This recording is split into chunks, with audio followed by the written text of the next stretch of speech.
And we are live. All right. Well, welcome everyone. Thank you all for joining us.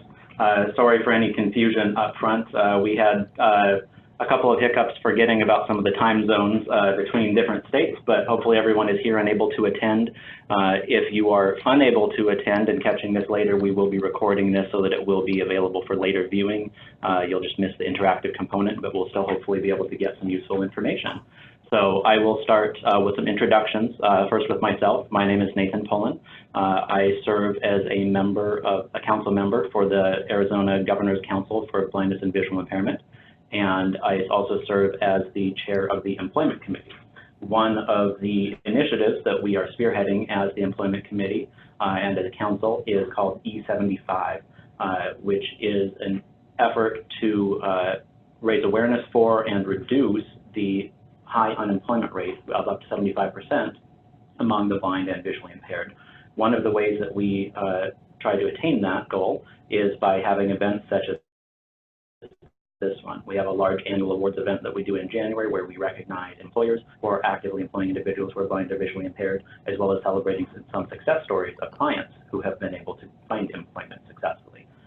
We are continuing to have events such as this where we reach out to employers to provide education and help them get set up for success in being able to employ those who are blind or visually impaired, as well as doing skills workshops and other developmental events for individuals who are visually impaired. So we're going to start today off with an introduction of our guest speaker, Mr. Kirk Adams. He is the CEO and the president at the American Foundation for the Blind.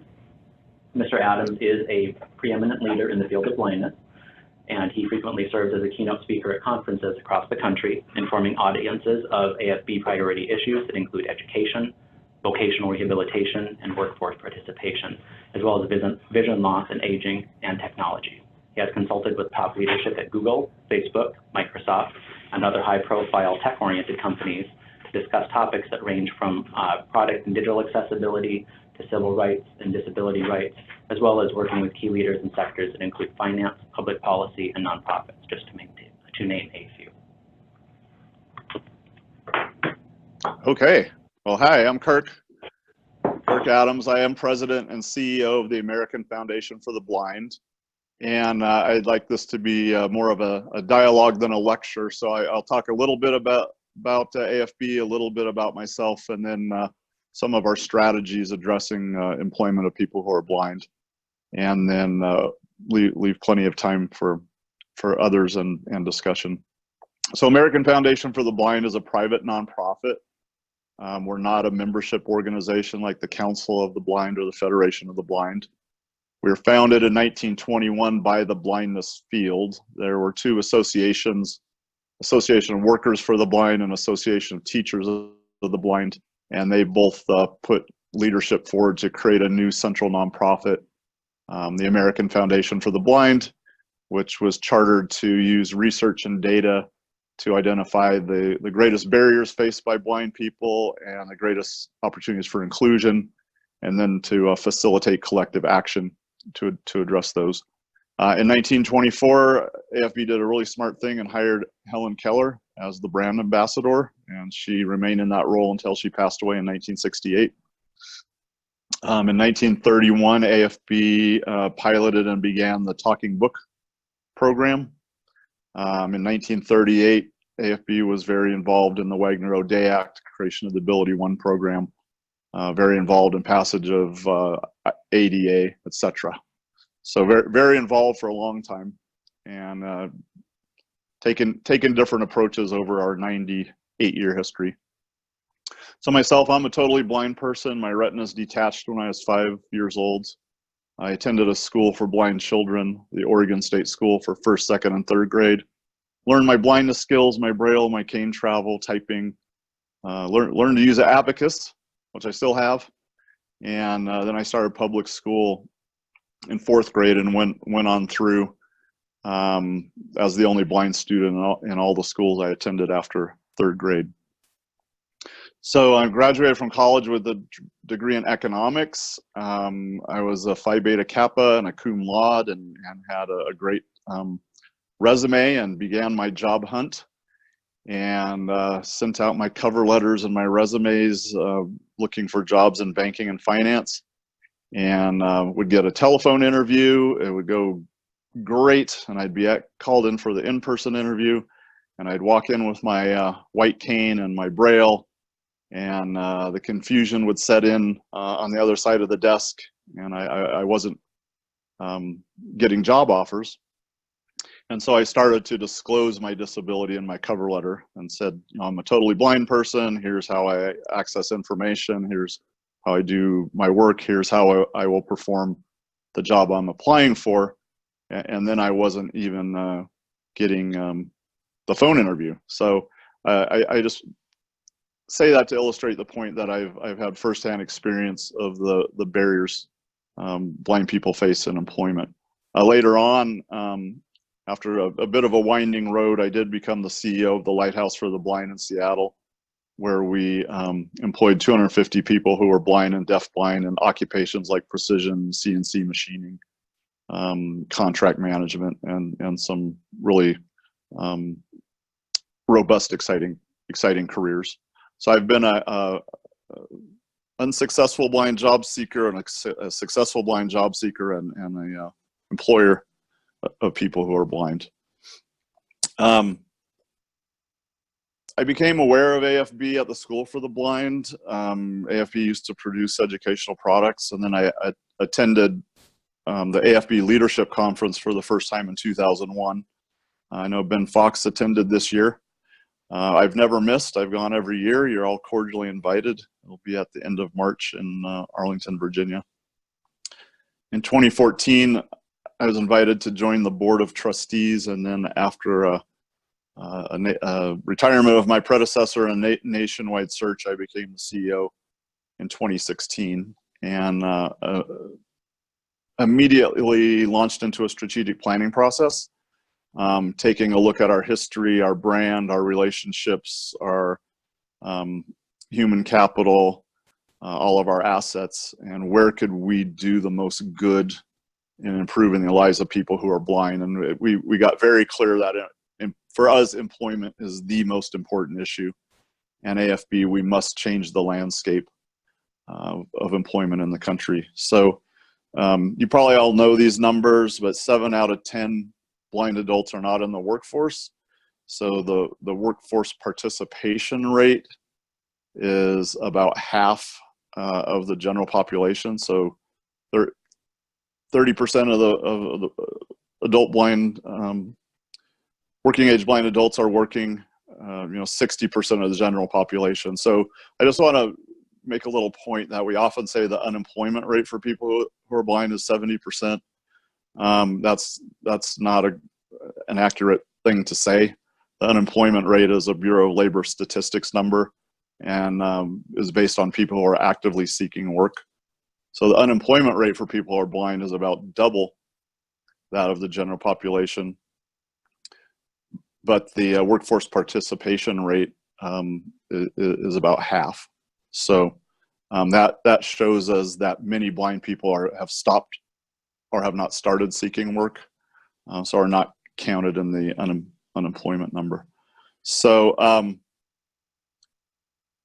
as a result of this low workforce participation rate, a third of people who are blind are living in poverty. Home ownership is a tenth of the general population, and of those who are employed, in general, blind people's salaries are lower. Upward mobility is less. Blind people are hired into a narrower band of occupations than the general population. And when we look at numbers of blind people who are employed, more than half of employed blind people work for the government or nonprofits, which have a lower ceiling of earnings than the corporate sector. So we believe that where we can move the needle the most, the fastest, is creating inclusive environments in corporate America for employment of people who are blind. In March, I finished my doctoral program, and am actually walking in graduation on Saturday at Antioch University in Yellow Springs, Ohio. But I did my dissertation, my PhD is in leadership and change, and I did an ethnographic study of blind adults who are successfully employed in large American corporations. So I interviewed a bunch of blind people who work in big companies, and I learned a lot, and we'll share some of that here in a bit. So looking at kind of the arc of the employment path, starting with children and education, and what kind of education do blind kids need to get in order to make that school to work transition. There's a concept called the expanded core curriculum, where blind kids need to learn everything the sighted kids need to learn, and nine extra things, which includes use of assistive technology, orientational mobility, self-advocacy, and a number of other things. We also believe that if a blind child cannot read print at the same rate as their sighted classmate, they should learn Braille. And if a visually impaired child needs to magnify their print more than 4 times, they need to learn how to use speech, JAWS, for instance. Some years ago, there were studies done that showed that young blind people who got early work experience, it was a strong predictor of employment as an adult. So less than 30% of young blind people get paid work experience by the time they're 23, and about 70% of young sighted people do. So the thought was, if people get early work experience, young blind people, then they're going to get jobs as adults. And so a lot of programs were stood up, a lot of school districts, a lot of VR programs, a lot of nonprofits created these work experience programs. But then the later research showed that only jobs that the young person obtained on their own predicted future success in employment. So if a young blind person was given a job that was created for them, it was not a predictor. And that leads us to believe that perhaps the early work experience comes when young people have good skills, good networks, good family support, and it's more correlational than causal. There's an analogy of a study that was done 30 years ago in Cincinnati that showed the kids who ate a hot breakfast did better in school. So the answer was feed all the kids a hot breakfast. But it turned out that the kids who were getting the hot breakfast had stable families and economic viability. And so again, very, very analogous to that. I want to talk about VR just a bit. So, some research shows that less than 10%, something like 8.2% of employers reach out to the vocational rehabilitation system when they're seeking qualified applicants with disabilities for jobs. So the vocational rehabilitation system in our country, every state has one. They're funded by the Department of Education. There's considerable resources there, and part of the puzzle is to bring those resources into alignment with the career pathways for 21st century work. So in one survey, employers were asked, what is the greatest barrier to inclusion of people with disabilities in your workforce? And VR counselors were asked the same question: what's the greatest obstacle to successfully placing people who are blind? The VR counselor said it was employer attitudes, and the employer said it was lack of knowledge by the VR system of their operational needs. So this leads us to want to influence systems so that vocational rehabilitation has a dual customer focus, that they are serving the blind individual, but they're also serving the employer and really bringing forward a blind person as a valuable contributor to the employer's success. There was in the 60s a Hire the Handicapped model that was based on charity, based on a medical model that a person with a disability was broken and less than, and hiring them was a charitable act, and it wasn't done for business reasons. We're really moving beyond that to a leveraging diversity model, where employers understand that different perspectives, different experiences, different points of view, different ways of working make their organization stronger. So, one example is you could go out and hire 5, Harvard MBAs. They'll all have really great tools in their toolbox. They'll all be very similar sets of tools to one another. If you want a complete set of tools that can do all the jobs that need to be done, you need to bring people with different backgrounds into your organization.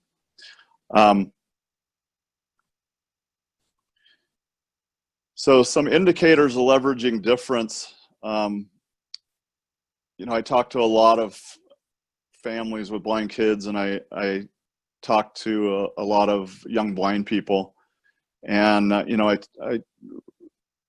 tell them when career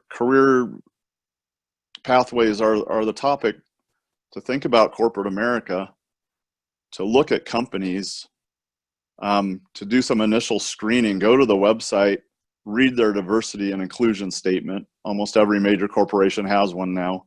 Does it explicitly talk about people with disabilities being part of their diversity and inclusion strategy? Look to see if they have support from the CEO level for their disability inclusion efforts. Look to see if there's an employee resource group focused on inclusion of people with disabilities into the organization. Are there people with disabilities in leadership and management positions? I strongly advise the informational interview and identifying a person with a disability within that organization and talking to them. That's what I did for my dissertation.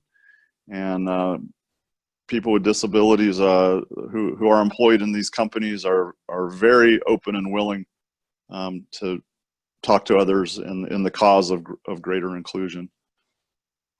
For the Fortune 1000 companies, there is a tool called the Disability Equality Index.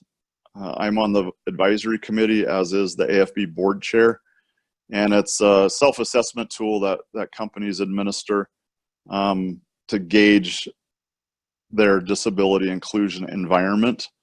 So another thing a person can do is go to the Disability In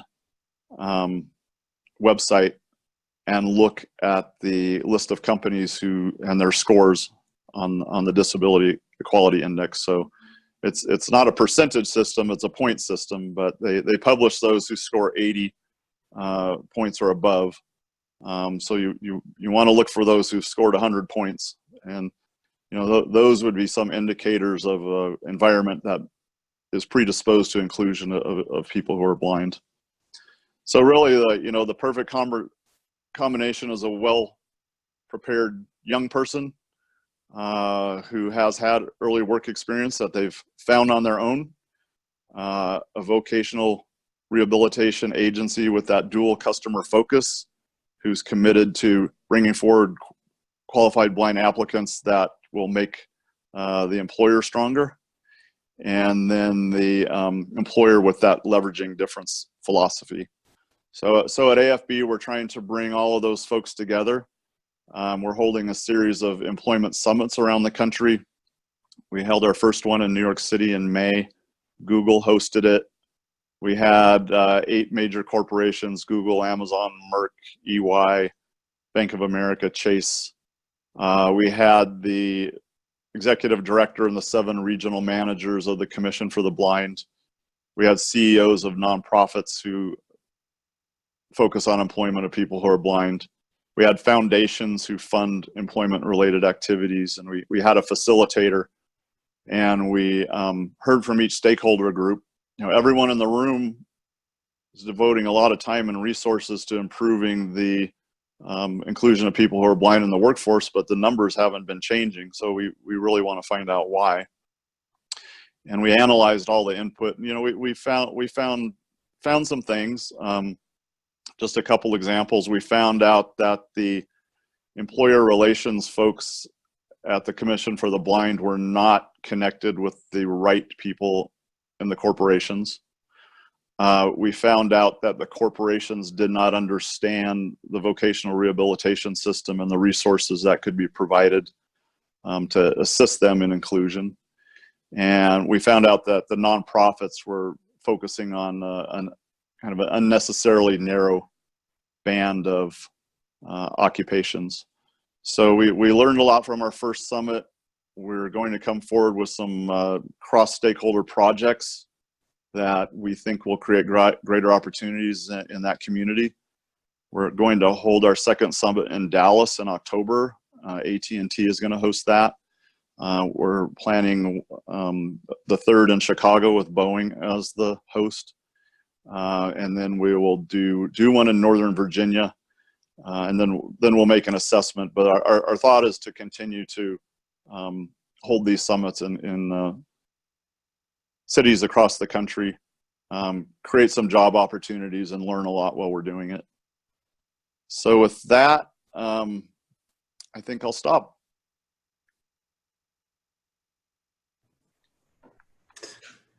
Kirk, thank you very much. We really appreciate you coming to take the time to speak to us here at the E75, group and committee. Next up, we've got Terry Hedgepeth. And Nathan, are you there? I am here. Thank you. I am here. And, I just wanted to make sure we're good. I'm here. Terrell is with me here now as well. He'll go up after Terry.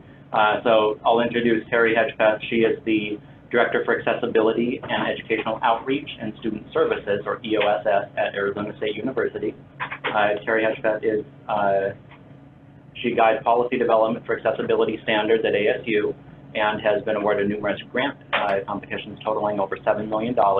She's led over 20 research projects and provided professional training for faculty and staff at the university, as well as has led several initiatives that improve services for students with disabilities at ASU, some of which include a tactile wall map of the ASU Tempe campus, the establishment of ASU's alternate format and media lab, and an information management system that allows students with disabilities at ASU to apply for and receive services without having to visit the Disability Resource Center. She is passionate about accessibility for the disability community, public transit, libraries, fitness facilities, retail stores, walking paths, and employment.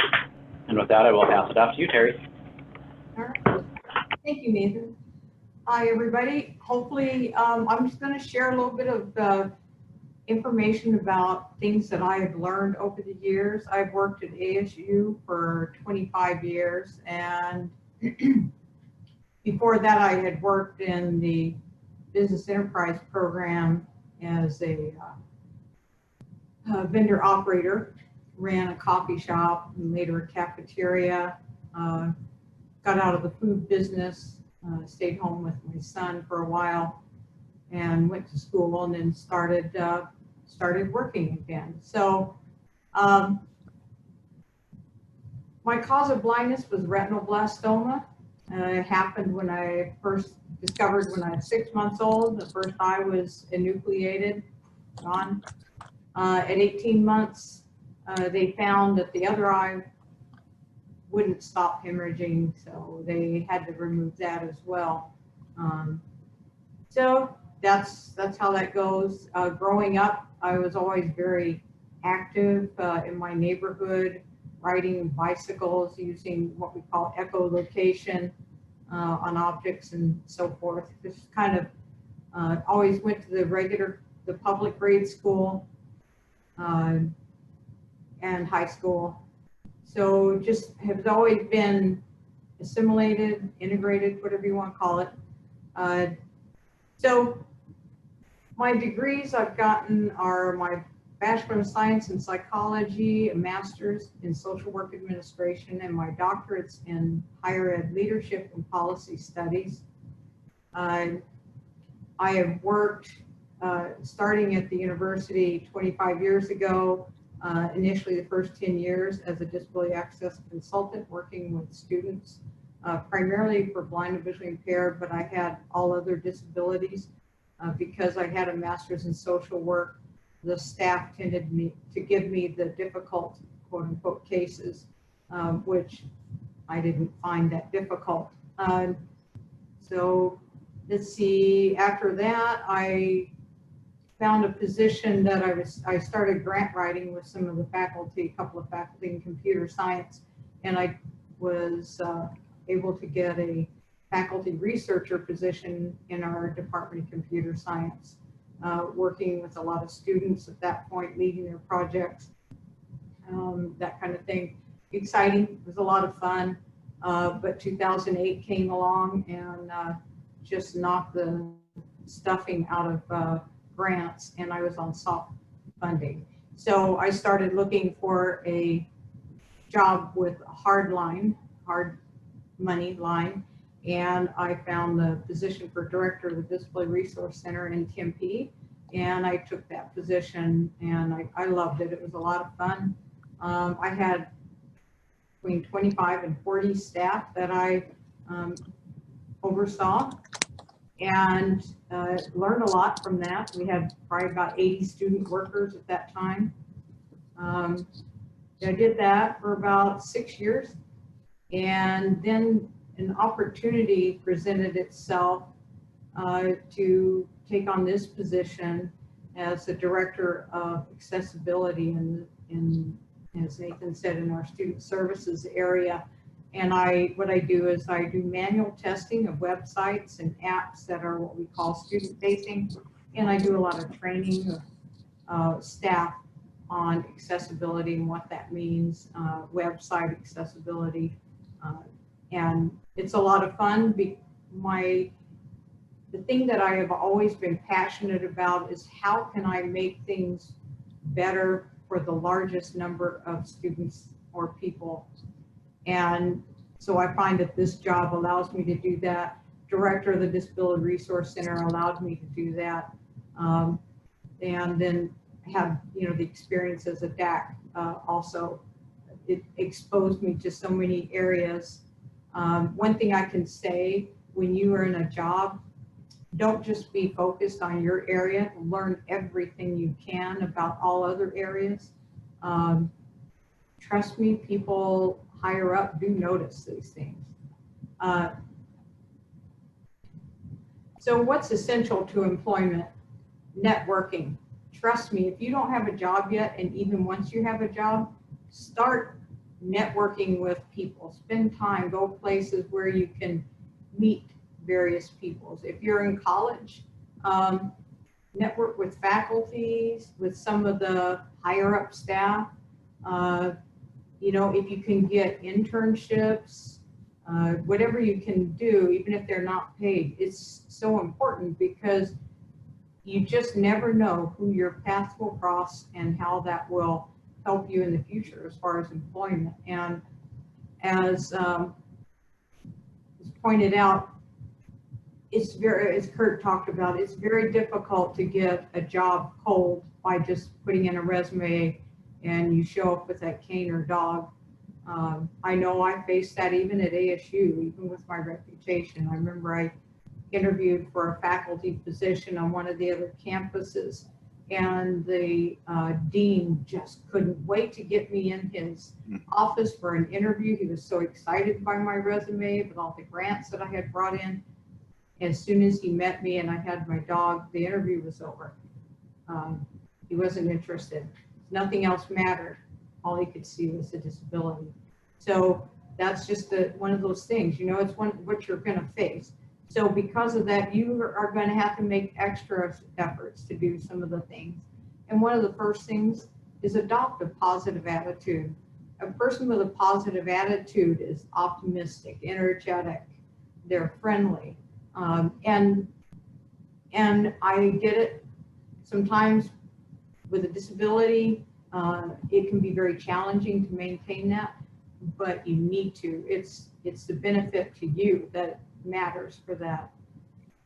That's how you're going to advance your career. Another thing is, if you have a job, or once you get a job, please do not participate in office gossip.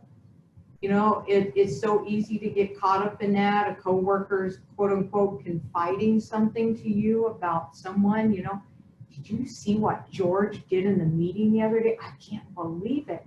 I can't believe they tolerate that. And it's so easy to go, oh yeah, I saw what he did in the lunchroom. He did the same kind of thing. You wouldn't believe, you know, don't do that.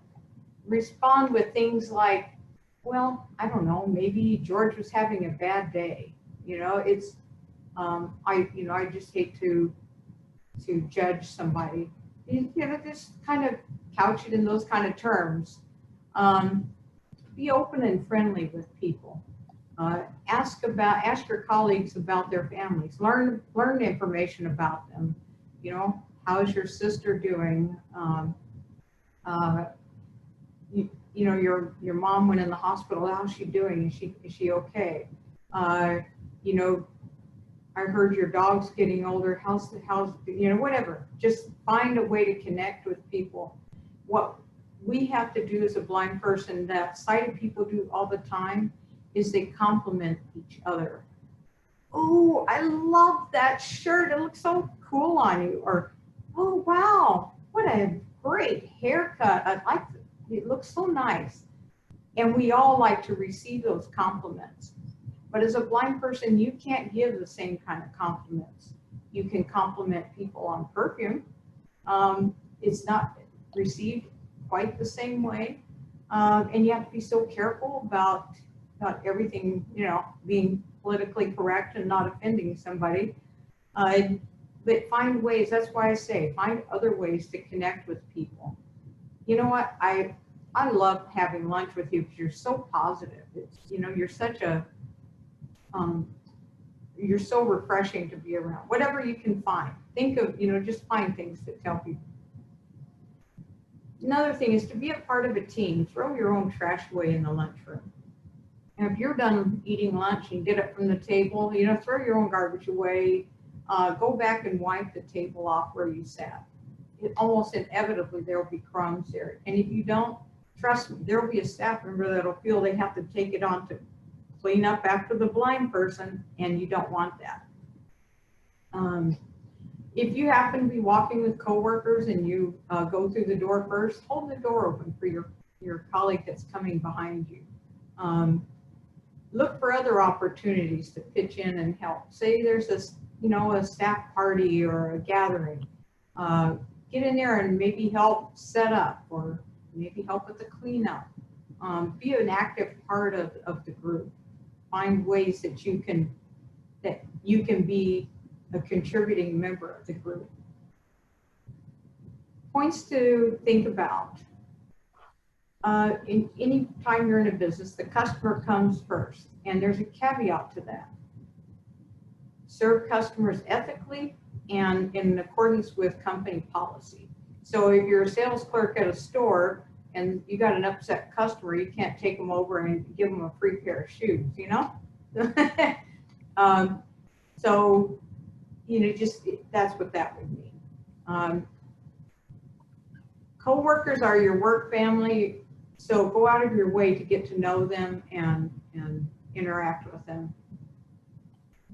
Profit's not a dirty word. If a company's not making a profit, you're not going to have a job. So don't worry about that. So this is kind of a common thing that, again, that's some of those gossipy things you'll hear around the water cooler.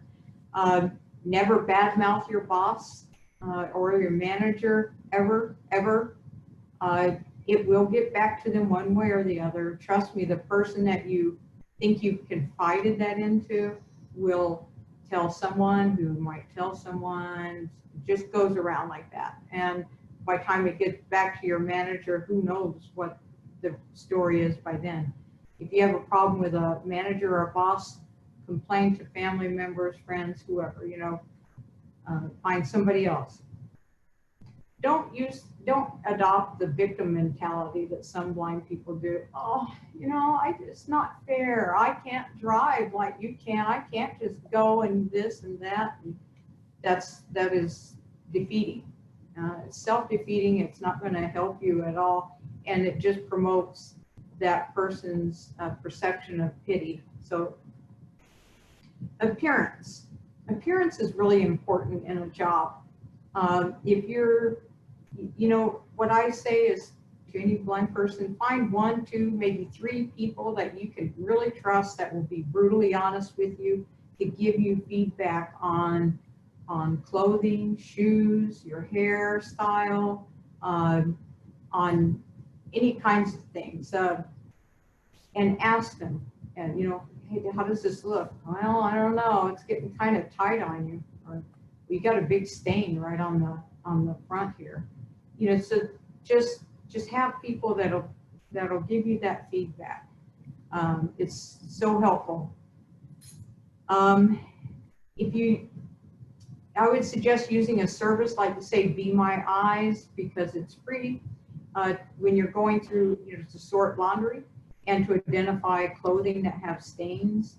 The Be My Eyes, you have your stain wrap stuff right there, and when they help you locate one, immediately do the pre-treat, and then you're ready when it's laundry day, you got it done, and you can hopefully remove that stain. So if the dress code for your job is, say, business, button-down shirts and slacks, I would suggest, if you don't know how to iron, take your clothing to the dry cleaners. And I know that sounds like an expensive proposition, but we're talking about investing in your ability to advance yourself in the career. And you take it there. I mean, so you get the slacks. You can usually wear them at least twice. As soon as you get home, off they come. You shake them out and pull, hang them back up in the closet. So you have another wear out of that. So I think that's just really important. And back to your human mirrors, if you can find out how people in your work area dress, especially the ones that you see that are successful and that are going to be advancing, those are the ones that you want to emulate. I mean, you don't want to be in business clothes, button-down shirt, creased slacks and a tie, or a business dress with suit coat if everybody else is wearing, business casual. So you kind of want to try to figure out how to align yourself with what others wear. And like I said, align yourself with the most successful. Social interaction behavior that are important. Don't do the blindisms. Don't be poking at your eyes with your fingers. Don't rock. Don't put your hand up to your face and your nose, your lips. It looks way too suspicious. Maybe you're snacking, picking your teeth, whatever. It's gross. So don't do that. Don't bite your nails or cuticles. People watch that, they see that, they see it as dirty, and it makes your hands look terrible too. Keep your head up. Don't drop your head down like I'm doing here. Keep your look straight forward. Don't walk around or sit at your desk with your head tilted downward. Sit up straight, have good posture. For one thing, you'll look more quote unquote normal, which is what you want to achieve, but you'll also, it'll take better care of your back, shoulders, and everything else as you're working all day. When you're talking to someone, turn and face them, so maybe you can't see them directly or make eye contact, but turn and face them when you're talking to them. At least then they feel that you're tuned in and that you're listening. Punctuality, that's really important. Don't use the blind card and say, oh, ride was late again today. I missed my bus because it was early. Whatever, don't do that. It doesn't bode well for you. It seems then that you're not reliable or dependable. So if dial a ride quote unquote is late, then you set that ride for earlier. Whatever you need to do. Time management, really critical when you have job tasks that you've got to get completed. I can tell you the two best tools for time management are calendar and lists. I quickly in the morning at times, I'll just open up Notepad, or there's an app on your Windows computer called Sticky Notes, and I'll just quickly write up a list of things I need to do that day. And I can just alt tab right over there and either delete it or check it off or make a note by it. It's very quick and easy and helps you manage your requirements. Don't procrastinate, don't put off those big projects that are scary, tackle it, take it on, you got to get it done.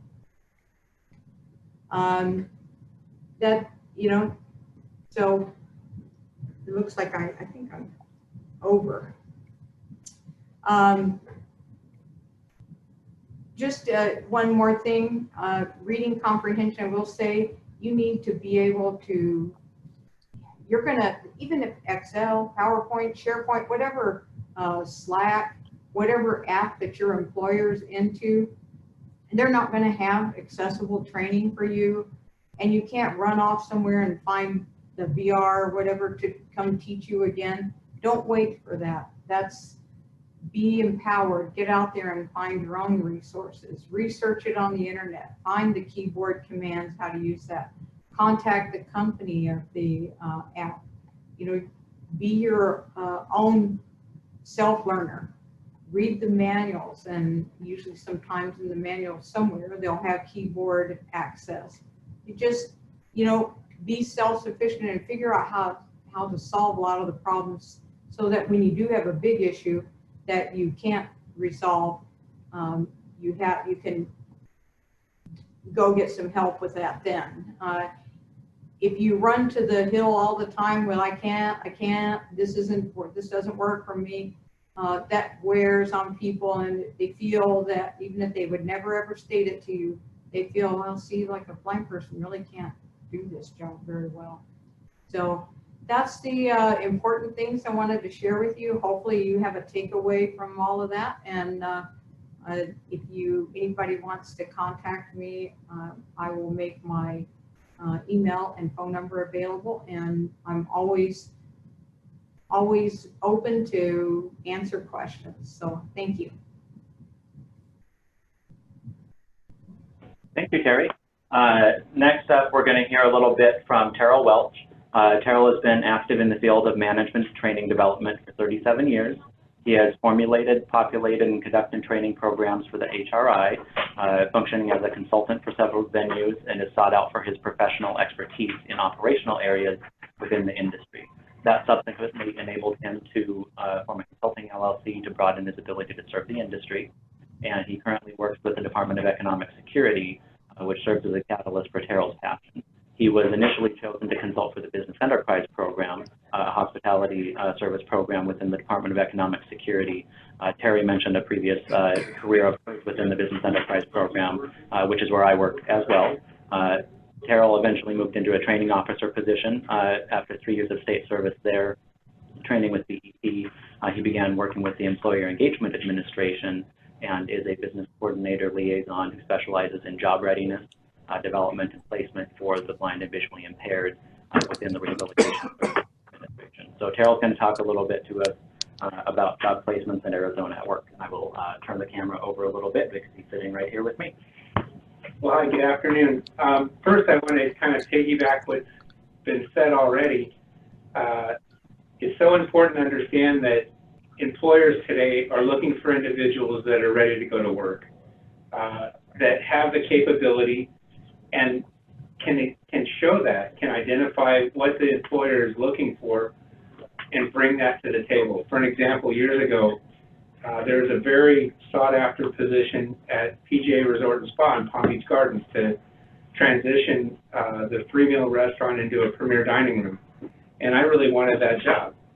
And so, you can put in your resume and hope that it happens, or you can begin to start taking the steps to get a position. And so I put together my training agenda, I put together my opening orders, I put together what my opening and closing side work would look like for all positions. I wrote job descriptions. I laid out the whole job, and when I came in, when I was asked, well, what do you think would be important in this position? I showed them the work that I already had been working on. And so the employer said to me, well, why would you do this? I said, well, I really am interested in this role, and I think that I'd be a good addition to your team. He goes, well, looks like you've already been working here and hired me on the spot. And these aren't just these, I'm sure you've heard stories similar to this. This is just one in my own life that I've seen be a reality. A gentleman who works at AIB, some of you may know David Steinmetz. He explained a similar situation in his life where when he was kind of having a difficult time getting hired, he looked at it over and he said, you know, what should I do differently? And he's like, I need to show how I can do this job. So he brought his laptop into the on the interview. He was working towards being in a financial position as a controller, and so the company said, well, you know, what can you offer? And he said, well, here you go. And he opened up his computer and he said, here's the last example of a spreadsheet that I developed for the position I was in prior. And following these guidelines, I reduced the percentage of XYZ by 4%. And just showed him what their skill level. And then he closed it by saying, and these are the same kind of things that I can do. And so today, I believe more than ever, it's important to show an employer the skills that you have that makes you be the right candidate for the job, who just happens to be visually impaired or blind. I wanted to cover some areas on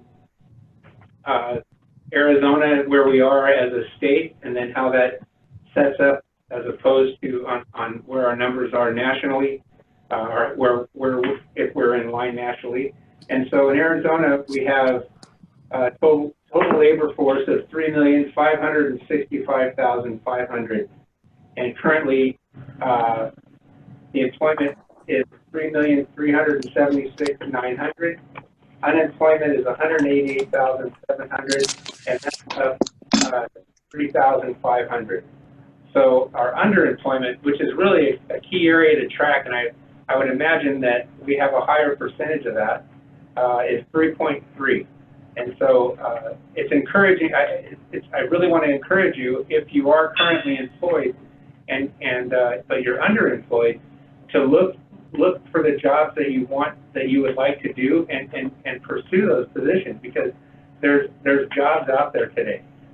Employers are very selective in hiring, but they'll hire someone that can show they have the skill level for the position. So if you're underemployed, don't just sit back and say, well, that's just how it goes. Instead, you know, strategically place yourself in a place where you can move forward and then find those positions that are available. The average wage for the state is $26.07. The average household income is $53,510. So we're doing pretty well on an overall level. Currently, we were better a short while ago. Arizona, as a state, our unemployment rate is 4.9%, and on a federal level, it's 3.7. So we dipped a little bit. We've been around 3.9, 4.2, right in there.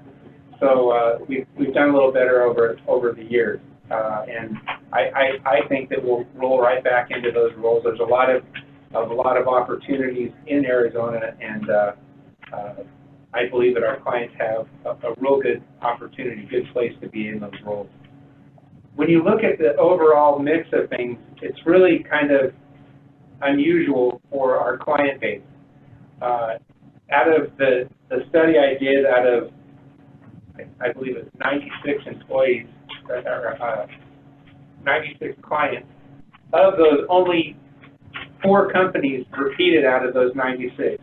So we have a lot of one and dones, for lack of better. We have a lot of people that are hired to one particular company. There may not be, we could be possibly doing a better job of following up and trying to get more people hired at those companies. But right now there's 6,700 companies in Arizona and Maricopa County just alone that have 500 or more employees.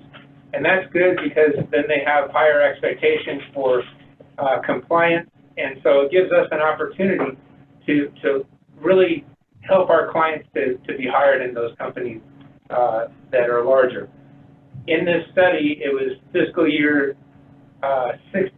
17 and 18, we had the top 4 producers, or top four employers for Maricopa County were Peckham, AID, Arizona Center for the Blind and Visually Impaired, and Goodwill. And so looking at that, it looks like, well, that's just, you know, all of our hires were going just strictly to, you know, either our vendors or programs that just support individuals that are visually impaired and blind. But that's not the case at all. We have, again, of that group, that's 4 companies out of 92 that hired our clients. So we have a broad base of people, and I encourage our industry to continue to look like that, where we're getting more, we're spreading out. Again, there's 6,700 companies that we can choose from to continue to hire from. And so it's really good to have this kind of a spread, because it shows our client base in more areas across the state, because that people become more familiar with seeing our clients in a variety of roles, and we have those contacts to be able to reach out to them. So kind of a little bit on the area that I work in, about 3 years ago, the state said, you know what, we're going to bring everyone who's involved with employment services together. And so right now, instead of having one individual that works for the blind and visually impaired for the state, there's now, I was in a meeting today, we have 53 employees that are working across the state that I have a point of contact with that can help our clients to get placed. And so the further we work towards that and build on those relationships, the better. I have good, solid connections, and we have a lot of opportunity available for our clients as we move forward. In occupations by hourly, it was kind of cool. The top 10 positions, 2 of those top 10 positions were in self-employment. This is a very, very good program for Arizona, self-employment. We have, for a startup cost for a business, if an individual is approved to start up their business, they can get up to $18,000 for startup capital to launch their business. We give them the training and the development to learn how to draw up their business plan. We give them the skills through education for them to be a smart business owner. And so we really try to help an individual get ready for those positions and to dream, to look at what they would like to do and then launch out in those areas. So we have an orientation every month. I encourage our clients to consider that as a course of application for them, for a course of career for them to consider. We also have a lot of success working with the Business Enterprise Program. Nathan is the manager of it. Currently you have 40 operators? We have about 40 businesses. Currently we have about 30 blind vendors or operators. So there is a significant opportunity for individuals that are interested in joining the program and having that self-employment opportunity to run vending and food service businesses. So we do offer a training program. They start out as vocational rehab clients and come to us when they are ready to start seeking employment. And they are averaging, what, about $37,000? Oh no, well, that's what it was maybe 10 years ago. It has increased considerably. Actually, the median income of a blind vendor in the BEP program is almost $92,000 as of the last year. So it's about double what the average Arizonan makes and allows them to not rely on any public assistance. Generally, we'll get them off of Medicare, Social Security, food stamps, any other public assistance, and allow them to not only support themselves and their families, but also make some significant contributions to the local economy by hiring additional employees, many of whom also often have disabilities, by buying products from local vendors, by paying business taxes and insurance and licensing fees and all of those things that contribute to the local economy. So you said median income. Would you give us a small definition on the difference between that and an average? So we use the median income as a better barometer because there are a very broad range of businesses within BEP, some of which are smaller and some of which are extremely large military contracts.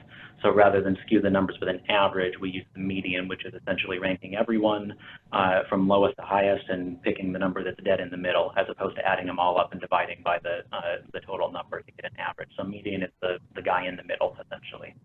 So that number then would be quite a bit higher if you looked at it on an average.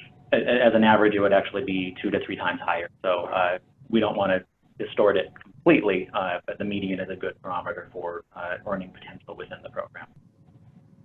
In this next topic is the top occupations by hourly earnings.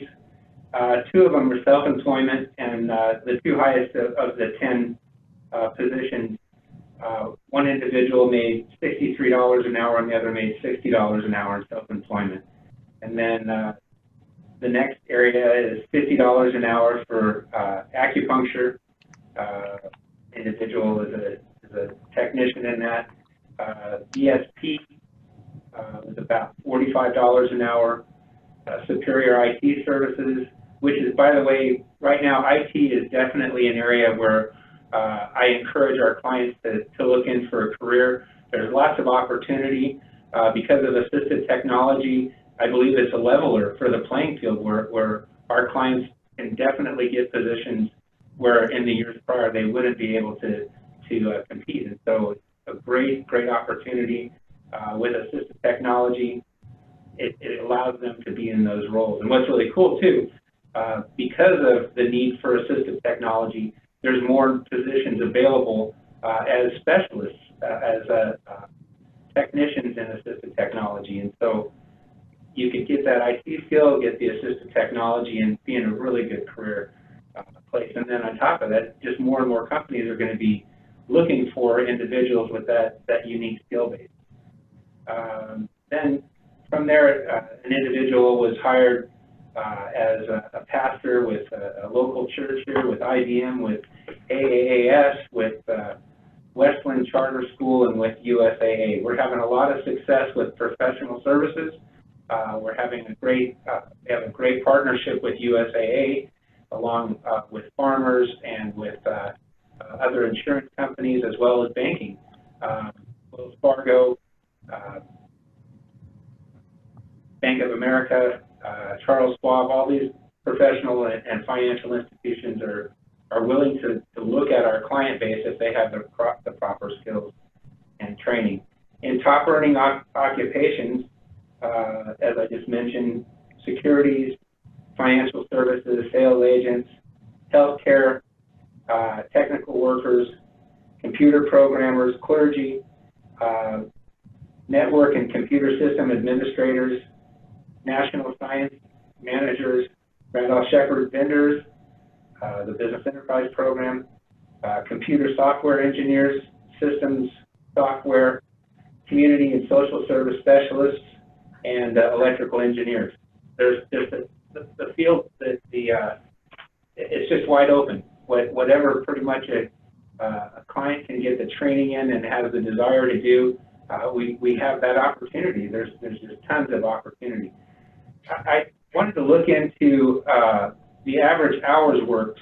There's like a misunderstanding, I believe, that's out there, that everyone that's blind or visually impaired only wants to work 24 hours, 24 hours a week, and that's not showing up in the numbers. The majority are working close to a 40-hour work week.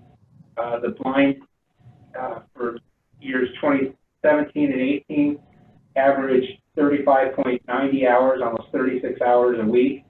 And the deaf blind worked 32 hours and 32 and a half hours a week, and visually impaired were 35.6 hours. So of that whole category, 35.7%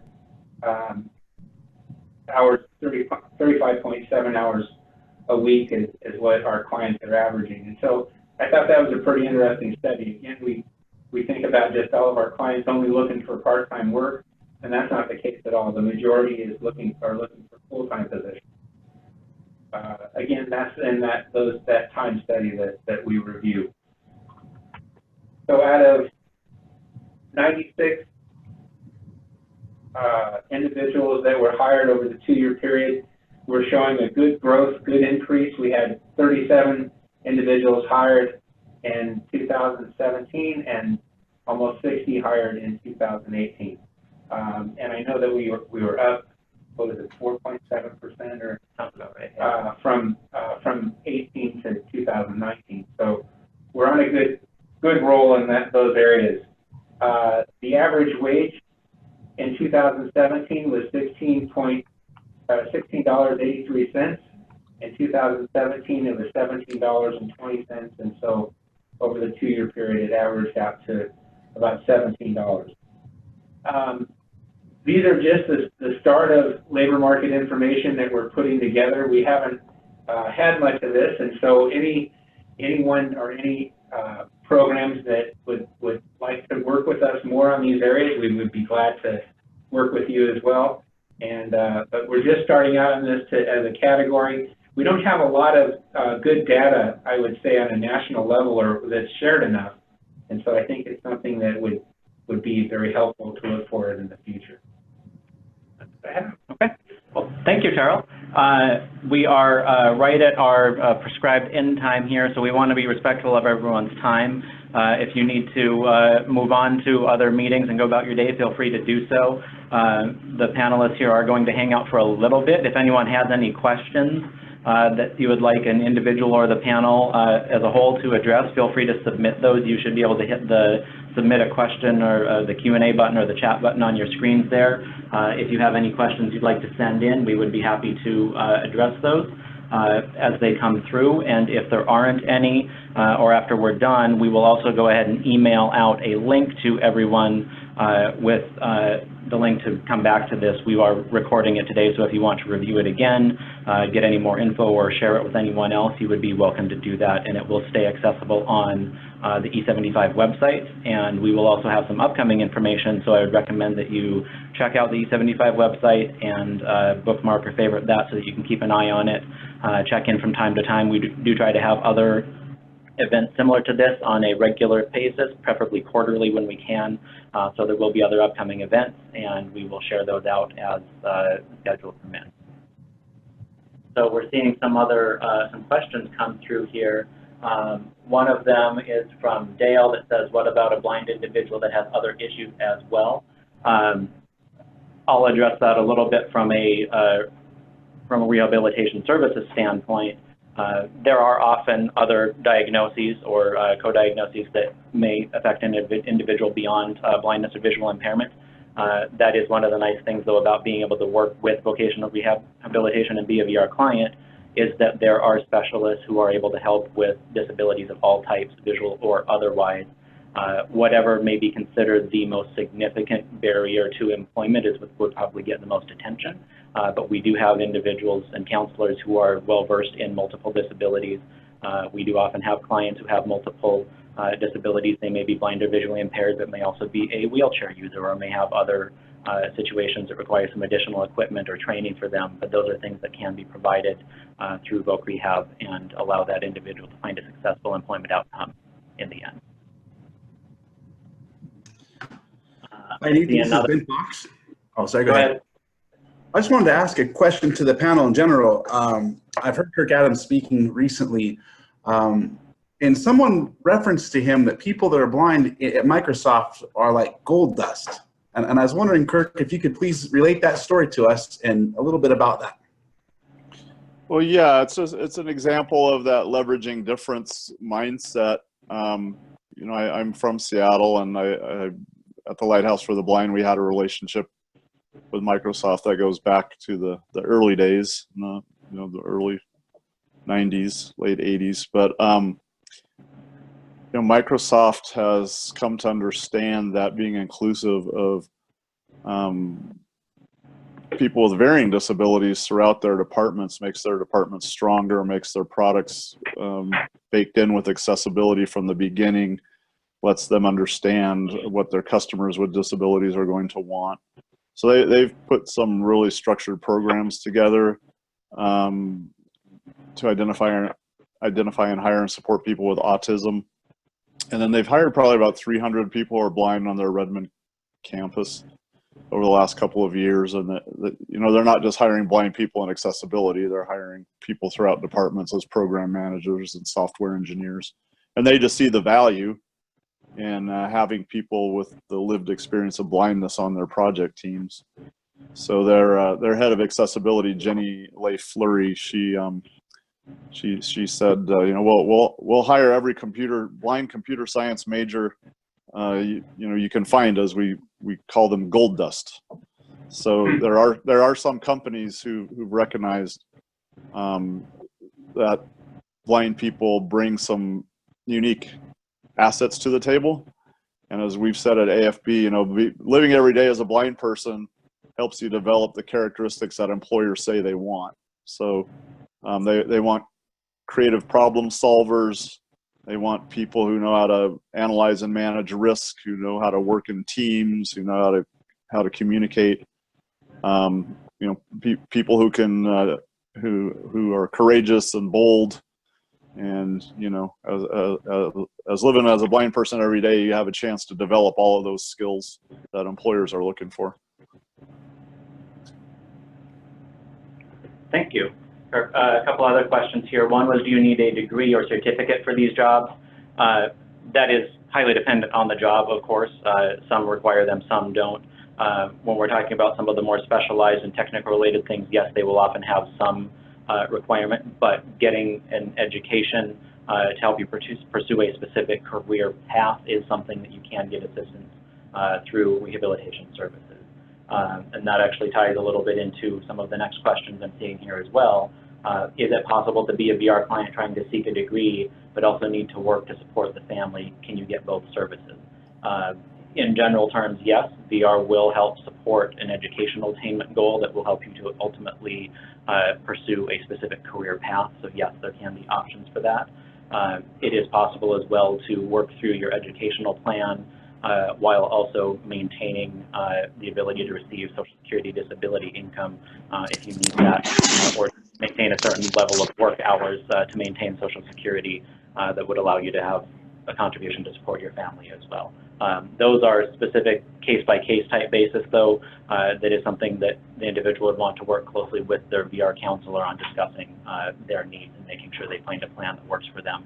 That may be as simple as pursuing an education on a half-time basis to allow them to continue to work, or doing a slower schedule, or maybe even doing online classes to allow them more flexibility to maintain their family life. The next question is a similar issue. What can you do with gaps in your resume? I took 7 years off to finish a degree and deal with family health problems. I can't even get in the room, which I take to mean you can't even get an interview in the first place, let alone worry about someone seeing your cane. So I'll answer that one as well, and others can chime in too. A best practice for that is that you don't want to have an overt gap glaring at everyone when you put it on your resume with your time frame, but you can certainly include an explanation of what it was. So go ahead and put the time frame on there and indicate that you were pursuing a degree during that time, or indicate that you had taken time off to assist with a family member's health issue or whatever the case may be. It doesn't have to be in great detail, but you can show that you were doing something during that time. And when it is attaining an educational goal, most employers are going to respect that. You need to put your education and your degree on your resume anyway, so you may as well include it in a sequential order where it's visible and explains any issues that may be there. And Nathan and Ben and Terry and Terrence, this is Kirk, and I need to step off for another call, but I really, really appreciate being included in this webinar. And if anyone wants to get in touch with me, Ben certainly has all my contact information. So everyone have a wonderful afternoon, and thanks so much. Thank you very much. Thank you, Kirk. We appreciate you joining us. Yeah, bye-bye. So I can address a little bit on that resume question. Please do. There's a couple of things, and I can tell you, I have read, I don't know how many resumes, hundreds, maybe to the thousands over the years. And as time goes on, things change as far as what is the thing of today. If you have a degree, I would strongly encourage the person to go back to their university career center as an alum and get some assistance with that to make sure that you're presenting an up-to-date resume. And, you know, people don't put watermarks anymore. They don't put frames around things anymore. They're very simple and basic. Another thing that I've seen is dates are typically, a lot of times people leave out dates for their, when their degrees were acquired or completed. Sometimes unemployment, they will put months or years, 6 years, that kind of thing. So, and then usually, yes, you should explain, and if there is a gap, explain in the cover letter. There were the 5 years here where I did not work. I had children at home, or an ill parent, whatever it might be. So you don't want to just leave it unaddressed, because that could be in things. Maybe you were in prison for 10 years,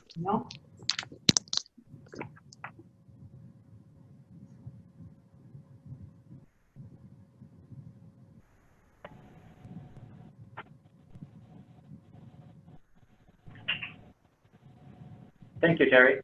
I'm not seeing any other. I'm not seeing any other questions pop up here. Ben did include in the chat page there a link to the website, which I'll reiterate. It's just E75az.com, and that will have a link to this webinar, as well as the full video, so you can go back and play it back. And you can, from there, also share that out to others, and you can also monitor the website for any upcoming events that we may have.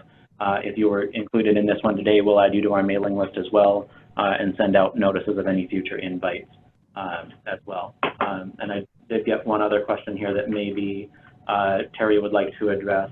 How do people who are blind handle time management currently, and are there any tips for being more efficient with your time? Or using technology. Time management is an important and really crucial on the job. And as I mentioned, I think your calendar and lists are your best friend in that aspect. And you can read about time management, but in terms of lists, I make lists in Notepad on the computer, so I can just Alt Tab into it real quick and check what else I have left. I make lists for, say I'm going to have a meeting with my boss. I do every Friday. I create a list of items to go over with her and what to mention. So that's kind of the, that's what I would advise as far as time management. That would be unique to someone who's blind. Thank you. I want to tack on a little bit with that as well, related to time management, just the use of technology, because you did mention some of the use of notes and reminders and things like that. For those that are interested or more new to supporting employment for individuals who are blind or visually impaired, it is not always just on the hiring company to provide necessary technology. So when an individual comes through vocational rehab, they will receive services that will provide them the training and, in most cases, the equipment that they need to be successful. So VR can assist with helping an individual get set up for their job and provide some of the assistive technology that they may need. That may be a software program like JAWS, which is a screen reader, or Zoom Text, which is a magnification technology and software. It may be an OrCam or an ERA, a glasses-mounted camera that helps them with some differentiation of individuals and reading text to them. It might be a CCTV or a screen magnification for paper and physical documents, or a scanner or other digitizer type equipment. So those are things that can be provided by VR, both from the equipment standpoint as well as the training for the client to help them be prepared for successful employment. There's another question that came through here from Dr. Colston, saying, I've heard from HR consultants that it's a good idea to leave dates off of your education section of your resume and your LinkedIn profile to minimize age discrimination. That is a good point. If you are indicating the year that you graduated high school, for example, that's a pretty good barometer of what your age is to anyone who may be reading your resume, and the same may still apply to post-secondary education, although you can go and get a degree at any age, it does still show to some degree. So I personally would not disagree with that. Leaving that off is not a bad thing. And you also don't necessarily have to put dates, hard dates on your specific employment experience either. You can put the number of years without putting specific dates. You can put 5 years instead of putting 2010 to 2015 if you are an individual who you are feeling that you may be prone to being discriminated against and you want to minimize that.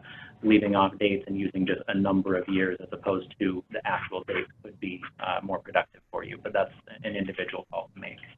I'll piggyback on that and say that over the resumes that we would receive that had things on there like they didn't have number of years or months or anything else. It would just say 2015, 2017, no months.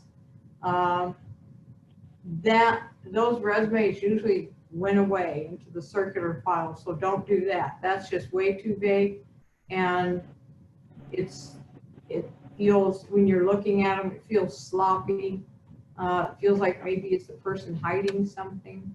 So if you are going to put dates on there, put month and year, and start and month and year finish.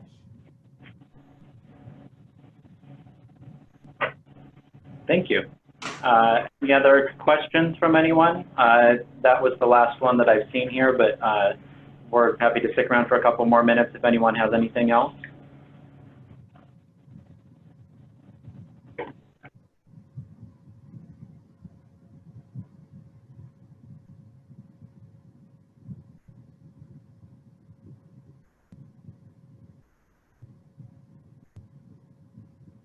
There's a question here in the room where we're at. Hi guys, so this is Andrew Bishop. I'm actually a new employee with the Business Enterprise Program. I'm going to be one of the new machine technicians, and I'm also just going to kind of be doing a little bit of like general technology things, just kind of helping out with whatever I can.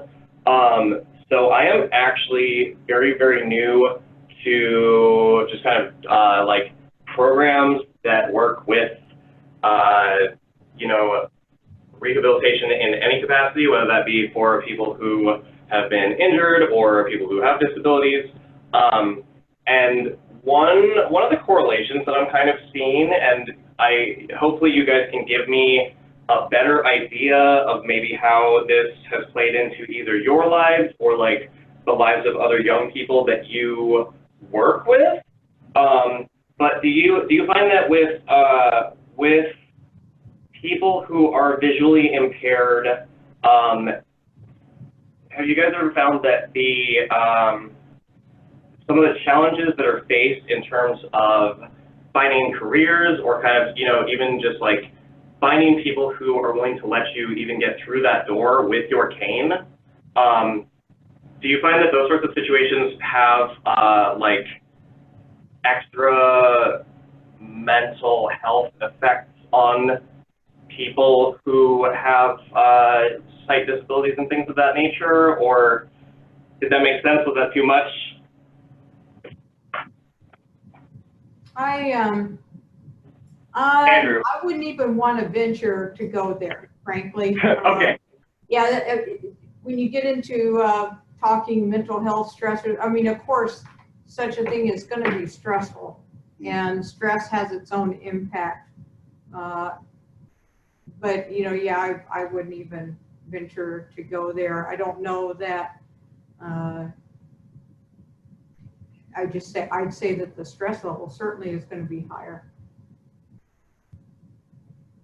I'd go as far as to say is that I really honor anybody that, you know, gets out there and looks for work, especially if there's anything at all that's extra in their way to do so. It's just, I definitely honor those folks. And if anybody's out there that's looking for a job now, an interesting point is when a person's transitioning to blindness, a lot of stuff changes. It's not just the way that your eyes work and things like that. And, you know, I'm in that situation myself right now, and I'm really grateful for the time that people have taken to be panelists on this webinar and also for attending. And, you know, this is a great passion for some people, and getting to work. It seems like such a simple task for some, but, you know, really a job it's really important. It's your connection to the world for a lot of people. And so for employers listening, keep that in mind, and you'll find when you hire folks that are blind, we're grateful and we're really, really loyal and we work hard, you know. And so to answer your question, sir, I definitely say that extra stress is extra stress. And if you think about it, it's extra stressful to go out and look for a job at any point in time. But, you know, when you see someone out there with a white cane or a guide dog, just know they're working hard. They're working hard to be where they are, and we're grateful to be there. That is a great point, Ben. So, and that's kind of part of the whole E75 initiative, is that we are working to address sort of the stigma that it is okay to hire someone who is blind or visually impaired, and that they are able to come to a business with the appropriate training, education, and tools that they need to be successful. And helping to break through that barrier will help alleviate a lot of that stress for those that are ready to seek that employment. There's one other question that just came through here. What's the best way to start working with vocational rehabilitation as a new nonprofit in the state?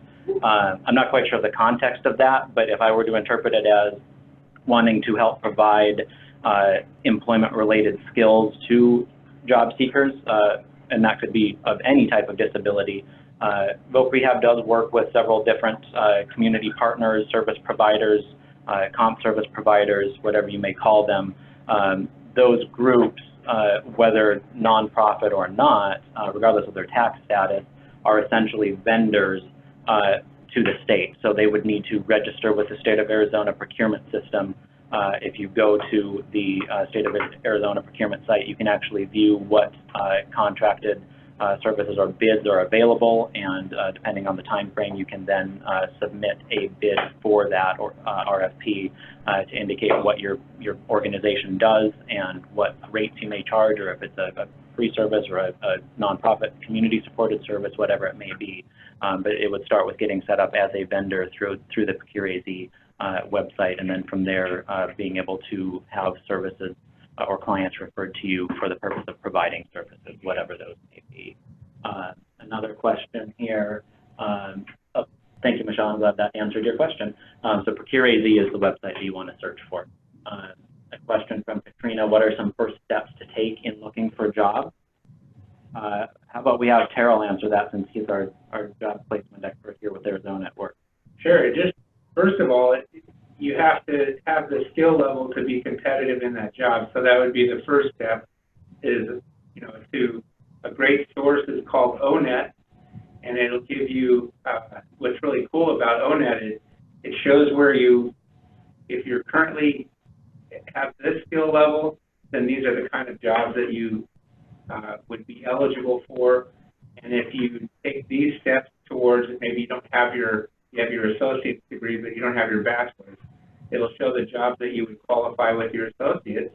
Or if you went further and completed and got your bachelor's degree, it would show the positions that would be available for you. It also does the same thing with certifications and such. So that would be the first step, is to get yourself job ready for the position and make sure that you have the skills necessary. And then secondly is, do you have a need for assistive technology? And these are areas that your vocational rehabilitation program will help you with, will assist you, give you those tools that you need, and to be competitive in the position. And then you get into your seeking out the company specific that you want to work for. I always recommend people think about 10 companies they would like to work for, and have that then divided up in your top 5 and your bottom 5. And those top 5, you want to really study up on them to really learn about those roles. And then you need to begin to write your resume, make your resume be specific to the company you're applying for, as well as your cover letter, and begin to apply for those jobs. Do solid follow-up with those positions. But a good resume is key. And that resume really needs to have that focus, or that the impact of what that company is looking for. So that's what I would recommend. And then don't just use the venue of putting tons of applications out there on the internet and expecting some of them to stick. Instead, use as somebody mentioned, I think it was Kirk mentioned earlier, that one of the best routes of employment is networking. is finding out different areas of interest. If you are in a medical field, you know, or whatever that field may be, there's clubs, there's organizations to become a part of, then if you're able to do both work a job and then volunteer in a position that you're interested in, that's a great tool. So there's a lot out there that come off of networking. So basically start with the skills you need. Those tools are available for you, and then get your resume and your cover letter written up according to the job you're seeking out for. And then lastly, be a good network. And I will piggyback on that. I would say the very, very first step is make sure you have the AT computer skills that you're going to need first. You know, get the training you need. It's sort of like you wouldn't go applying for a job that required a college degree before you got a college degree. So, you know, do that first. And then as you're, you know, at that point, the networking, and that's the thing that I mentioned, network with people that might be available, or, you know, and it doesn't have to be in the exact area that you want to work in, but perhaps the same organization and maybe a lateral kind of position that supervises something. You know, figure out how to meet this person. Putting your resume in cold, as Kirk pointed out, is not going to net a lot, because as soon as you show up and it's obvious that you're blind, it's really hard to overcome that cold. People just can't. All they fall back on then is their own negative stereotypes, and they aren't even going to ask you questions because it's not PC. So first thing, get your technology training that you're going to need. Then figure out where do you have to network, and do the research on the companies you're interested in. I mean, a lot of research. Find out about what do they do, what's their structure, whatever you can learn. So that's what I'd say first step.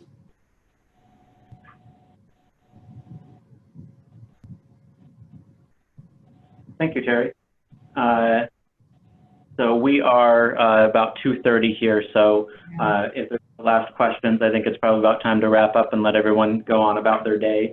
I wanted to thank everyone again for coming. Again, remind you of the E75az.com website to review the information from today.